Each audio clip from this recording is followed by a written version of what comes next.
explaining entertainment, keeping you ahead of the culture curve. It's what we try to do each and every day here on the WDW Pro channel. If you like content like that, maybe consider clicking that like button. We sure would appreciate it. Subscribe, the notification bell, click it and stick it to the algorithms. And of course, we covet your comments. Today, we're going to be doing a topic that is, well, it's exciting to me and I hope it's exciting to you as well. It's getting away from some of the Disney disasters we've been covering in the past week. They've been coming at a very fast clip, a quick rate, you might say. And so it's nice to get away for just a little bit and dive deep into the industry, explaining the things that maybe leave us scratching our heads sometimes. Now, the particular topic I want to cover today, if you have looked at the title or the thumbnail, you probably have an idea of what it is. But I had recently reached out to one of the highest level insiders that I have, and we have jokingly referred to this individual in the past as Deep Toy. That is a Valiant Renegade creation, but it's quite the funny name. And so we reached out to this individual asking for some help understanding some of the inside the industry terminologies that are used. In particular, we were very curious about normies. That's what we call them colloquially, but what does the industry call normies? How do they subcategorize that group? And what are we missing in terms of the diehard fans and how they feel about franchises versus the average person, the average family, right? And the answer that we received back was in depth. I think you will enjoy this. I'm going to stop giving my opinion, and I'm simply going to read to you the response that we received from, again, a major player in the industry with a very long career and an excellent track record. This is the highest level expertise you'll hear in regards to who are the normies. You ask a great question, this coming from the individual referring to me. While I enjoy your videos and those of others, you need to know that your opinions, those of your guests, and also those of your audience, are so far and away not representative of the segments representing larger population segments that I find it might be important to qualify at least a little bit. And all of this in regards to quote-unquote normies. There's way too much to get into here. Still, here are some of the takeaways. We, the industry, segment normies into three groups to further follow the money and to assist our clients in planning their marketing approaches, among other mandate-specific reasons. These segments represent the largest population groups, those having higher levels of engagement, far more casual engagement, and far less informed about IP matters. They don't feel the positive or the negative of these IPs as acutely as more engaged, more involved, more informed consumers and fans, the other two segments. Not only don't they know who Kathleen Kennedy, Feige, Gunn, Filoni, etc. are, but they don't care to know. If info comes their way, they'll listen, but they won't seek out anything. Specific to intellectual properties like Star Wars and Marvel, they are viewed as entertainment, period. There's no interest in their potential societal impact. Their expectations are very general, and they want the piece of entertainment to be good, so there is a positive bias to start with, versus the other groups which need to be won over, a la the diehard fans.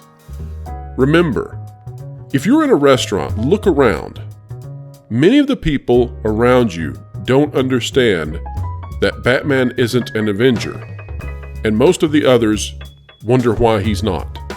Keep that in mind. Here's some more information. So your normies are given an intellectual property, as you would expect, and they have much lower expectations for it than those who are more engaged and informed.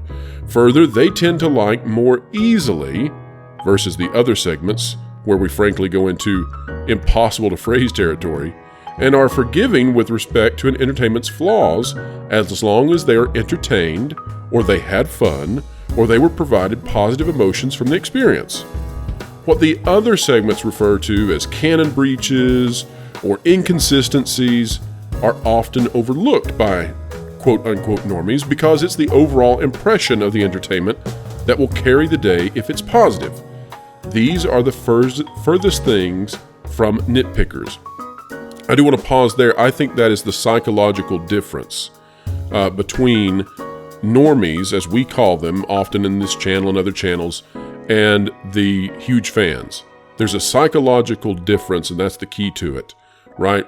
With the people who really love the IPs in terms of being diehard fans who care about it and want it to be big and they follow it, those fans really care about, is it staying true to its originating factors? Is it staying consistent, etc.?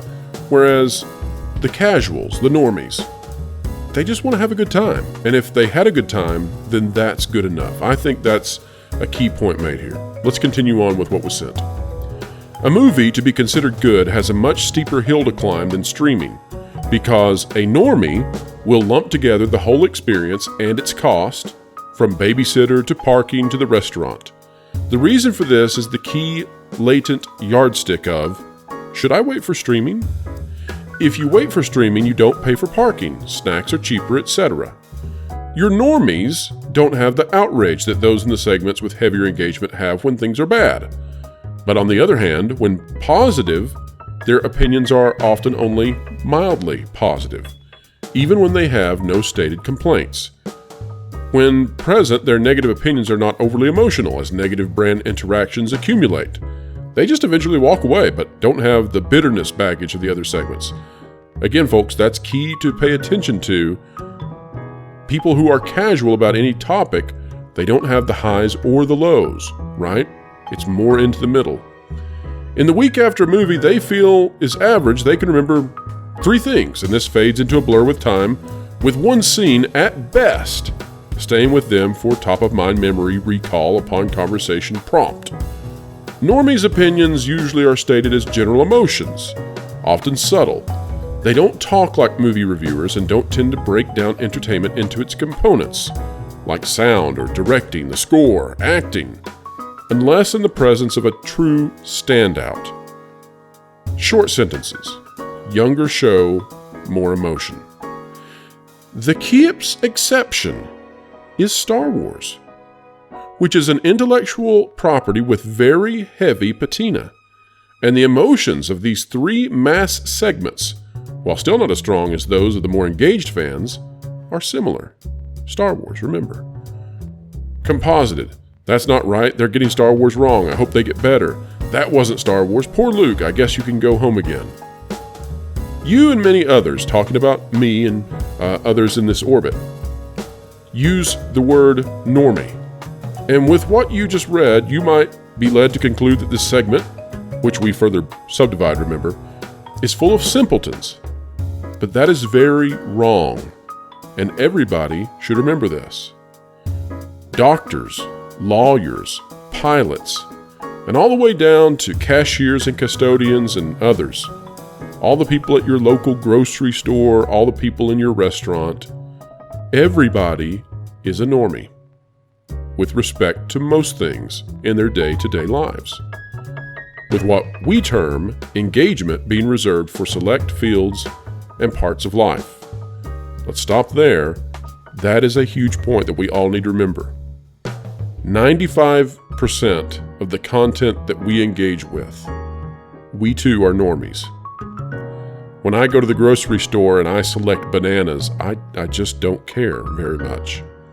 But there's somebody out there. There's some group out there that really cares about bananas, or avocados, or cereal, or toys, or bicycles, or skateboards, or car parts, or cars in general. You get the idea. 95% of the stuff in this great big world, because it's so big, we can't care about to a large degree. We just get the stuff, and if it makes us feel good or it works well, then great. But Deep Toy is right about this.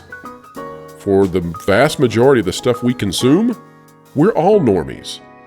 It's the stuff that we're highly engaged with, the stuff that, for whatever reason, we love it. And maybe it's Star Wars or Marvel or entertainment. Maybe it's electric skateboards. Maybe it's hiking. Maybe it's surfing. Maybe it's video games. Whatever it is, whatever is the thing that we have come to love, that 5%, we're not normies on. But we're all normies on something. We'll continue on with the message. It concludes this way. They just don't care as much as you about a given thing. Just like you will be a normie regarding something that to them has maximum engagement and maximum meaning. Regardless, their pockets are full of money, and they are far greater in numbers than the people who are engaged. It is much harder to truly break through with a group of people who know less and aren't paying real attention and who have less to minimal personal investment in a given property. But when you do break through with the normies, when you do break through with the casuals, now, inside the industry, everybody knows you're cooking with gas. And that's how we conclude for now. That's part one of an examination of the differences between consumers and how the industry works, whether it's entertainment or merchandise, whether it's video games or movies or streaming. It all works the same way in terms of engagement, in terms of reaching out to fans. On some things, you're a normie. On some things, you're a devoted fan and you care deeply.